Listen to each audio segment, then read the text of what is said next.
የብድር አፈጻጸምን ብናይ ብድር ቅድሚያ አሰባሰቡን ነው የምናየው። ወደ 546 ቢሊዮን በአንድ ዓመት ማሰባሰብ ችለናል። ይሄ እንግዲህ ከአምና ጋር ሲነጻጸር የ91% እድገት ያሳየ ነው። በአንድ ዓመት ብቻ የታየ እድገት ነው። ይሄንን ወዳለፈው ወደ ቤዚሩ 2019 ላይ ስናነጻጽር የ5 ጊዜ እጥፍ እድገት ያሳየ ማለት ነው እና ብድር መሰብሰብ እንግዲህ በዚህ ወቅት ብዙ ጊዜ ቻሌንጆች ያሉበት ነው። የኛ ሀገር ዓለም አጠቃላይ ካለችበት ሁኔታ የተለየ አይደለም። ቅድም መግቢያ ላይ ማንሳት የነበረብኝ ይሄን እንቅስቃሴ ስናደርግ ሁሉ ነገር ምቹ ሆኖ አይደለም። በዓለምም በሀገር ውስጥም የተለያዩ ፈተናዎች ባሉበት መካከል ነው። ከፈተናዎች መካከል አብዛኛው በተለይ ብድር አሰባሰብ ላይ ፈተና የሚሆን ብዙዎቹ ባንኮች በሀገራችን አሁን በዚህ ጊዜ እየተፈተኑ የተበላሸ ብድር እጅግ ከፍተኛ ደረጃ የደረሰበት ነው። ኢትዮጵያ ንግድ ባንክ የተበላሸ የብድር ምጣኔ 1.4% ብቻ ነው በዛሬው ቀን። ይሄም ከፍተኛ ስኬት ነው። ምክንያቱም ብድር ማሰባሰብ ላይ ልዩ ትኩረት ስለምናደርግ የብድር ስርጭት በዚህ ዓመት ብቻ 648 ቢሊዮን አዲስ ብድር አበድረናል።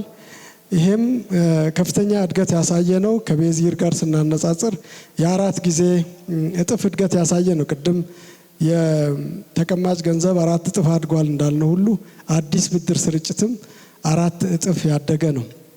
ይሄንን ወደ ግልና የመንግስት ስናከፋፍል የዛሬ 6 ዓመት 90% ብድሩን ይወስድ የነበረው የመንግስት ተቋሞች ነበሩ። ዳውን በአንድ ወቅት 92% የደረሰ ነው። ዘንድሮ ግን 90% የግል ተበዳሪዎች ናቸው የወሰዱት። ያ ሪቨርስ ሆኗል ማለት ላይ እንደምታዩት 588 ከ648 ቢሊዮን ውስጥ 588 ቢሊዮን ለግል ተበዳሪዎች የተሰጠ ነው። ይሄንን ከዛሬ 6 ዓመት ጋር ስናነጻጽረው 12 እጥፍ አድጓል ማለት ነው። ይሄ ለባንካችን ሌሎች አፈጻጸሞች በተለይ በትርፋማነት ላይ ያለው ትርጉም እጅግ በጣም ከፍተኛ ነው።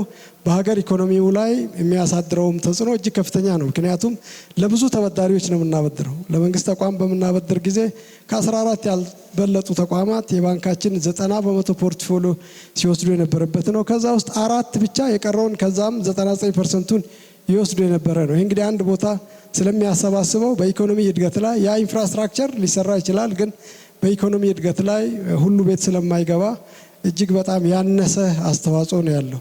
ወደ ግል ስናበድር በሀገሪቷ ውስጥ ያለውን የኢኮኖሚ አቅም የማባዛት ኃይል ስላለው ይሄም የሀገራችንን እድገት በማፋጠን ትልቅ ትርጉም ያለው ነው።